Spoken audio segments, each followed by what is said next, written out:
Hey guys, this is Ozzie from Wanderlust Awe Syndrome, where the voyage is contagious. Airlines mask enforcement. U.S. carriers banning no-mask travelers from flying with them. A recent article from Travel Post, link in the description box below, reveals carriers have banned more than 7,600 travelers from not wearing masks. I'll tell you the facts from the article and points of views of the airline companies and non-mask wearing travelers. Airlines versus no-mask travelers.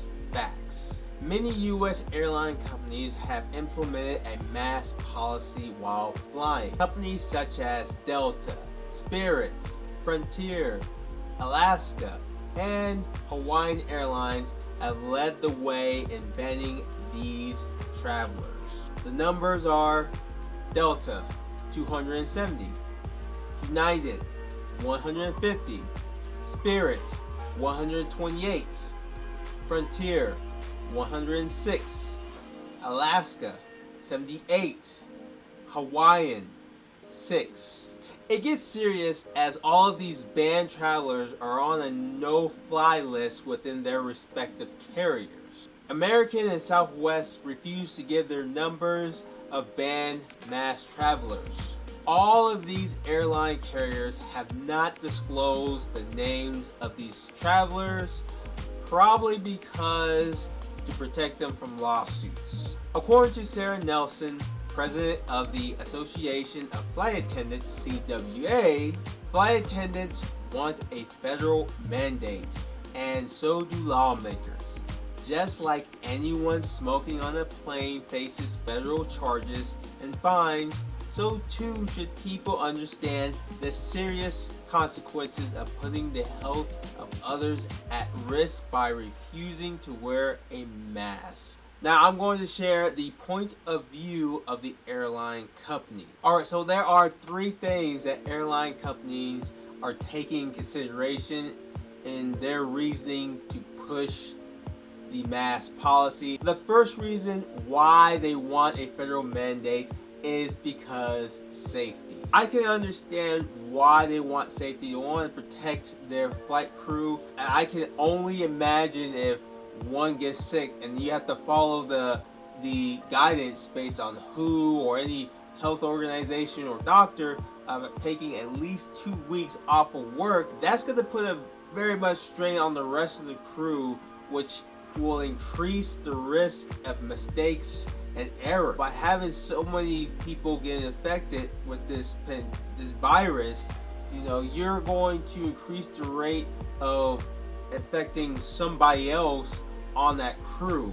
So the more people who are out of work because of this, the more strain it puts on the company to do these flights. You gotta protect, they want to protect your customers because customers are important. They're the reason why the airline industry is where it is today, because people want to fly, people want to travel, people want to go somewhere. Safety is very paramount in the airline industry. The second reason why they are pushing this is because money.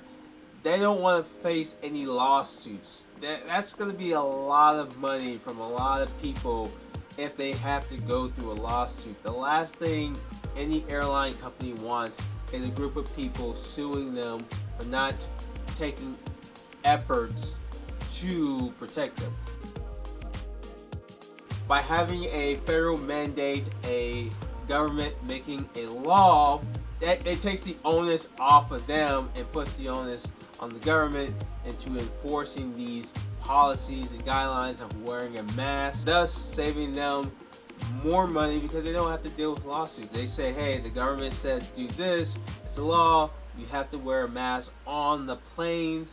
So it's to find ways to protect themselves, protect their profits so they don't lose any money. The third thing is jobs. 2020 has wreaked havoc in the airline industries, with people not wanting to travel for whatever reason because they got sick or they lost jobs or just fearful of what could happen. All these factors are the main reasons why so many people are just not traveling, and that puts jobs at jeopardy, because when you don't have a lot of people flying, you can't make money.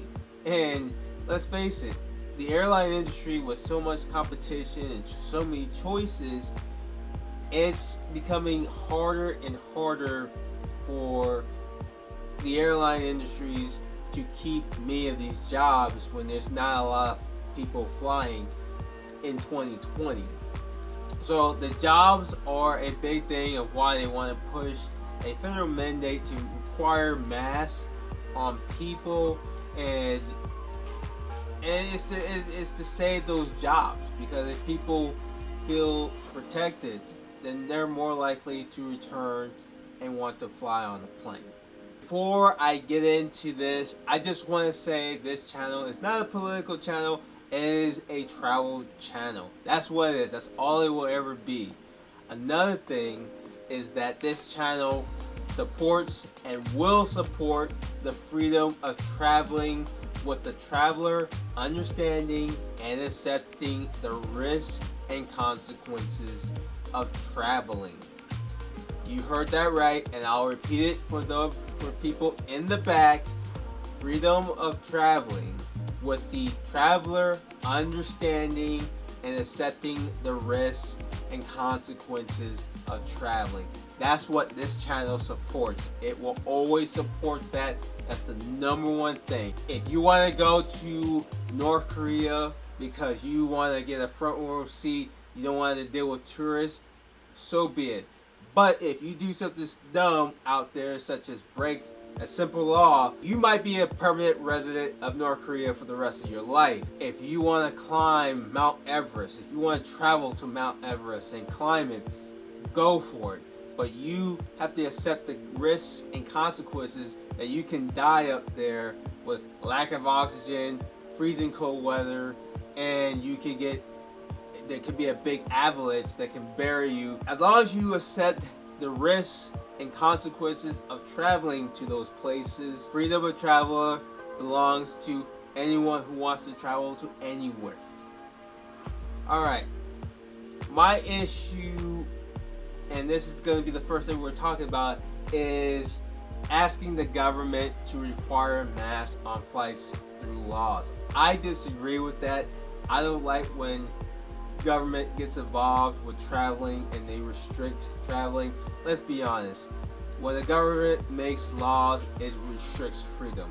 Again, keep in mind, this is not a political channel. This is just a travel channel. This is just a channel that supports freedom of travel. That's all this channel will ever be. This channel and myself supports people's freedom of going anywhere. And when the government restricts that, that harms that idea of traveling to where you want to go. And I don't like that the airline companies are going to the government, requiring them to make a law to make people wear masks if they don't want to wear masks. I don't understand that. I don't like the idea of that, and I don't think that's a great idea for airline companies to do that when they can just put in their policies and they say, hey, please wear a mask, and have people respect that. I don't understand why they have to go to the government. I know Sarah Nelson compared wearing a mask to a cigarette. In my opinion, I think that was a terrible comparison, because with cigarette smokers, we know 100% facts. This has been proven time and time again that smoking on the plane is not good with the recirculation of air. No one wants to smell like, or most people don't want to smell like cigarettes. Most people don't want to breathe in harmful, toxic cigarette smoke. Also, there's an increased risk of fire on the plane, because say someone doesn't put out their cigarette properly, you could get a fire and kill a lot of people if that person's not careful. Now, COVID, say what you will, but there hasn't been, I want to be careful how I say this, but when you compare it to cigarette smoking, I would think cigarette smoking on the plane is a bigger, more dangerous threat than someone who may or may not have COVID-19. I'm just saying that the cigarette smoking to me is more of a dangerous threat because one, people know is there. They can smell it. They can smell on themselves. They can smell where it's coming from. And two, that if people don't put out their cigarette properly, you can cause a fire. And on the airplane, there's a lot of stuff that can get affected by a cigarette smoke. So that comparison was not good in my opinion, and I don't think it serves a good reason for wanting government to make people to wear masks on the airplane. It doesn't make sense to me. Another thing is accepting a payment from non-mask wearers. What happens when a person decides not to wear a mask and they've already bought their tickets? Are you going to give them a refund? Or what's going to happen with that? Because to me, if you're not going to let them fly, you didn't service them, you didn't service their wants or needs. So you have to, in my opinion, the right thing to do is just get the money back and let the traveler, the customer, go somewhere else. That's fine if you want to put them on a no-fly list. Are they going to keep the money? I mean, I'm curious to know if the company gave the refunds back to the customers who decided not to wear masks because they didn't want to for whatever reason. And it'd be pretty interesting to know how many people got their full refund back from their flights that they did not take because they got banned, or did the company keep the money and just said whatever because they broke policy rules that they didn't get their money. So I'm very curious. The right thing to do to me, in my opinion, is get the money back, but that's just my opinion from this point of view. Next thing we're going to talk about is airline crew members know the risk of doing their profession. The airline crew should know the risks and consequences of doing their jobs.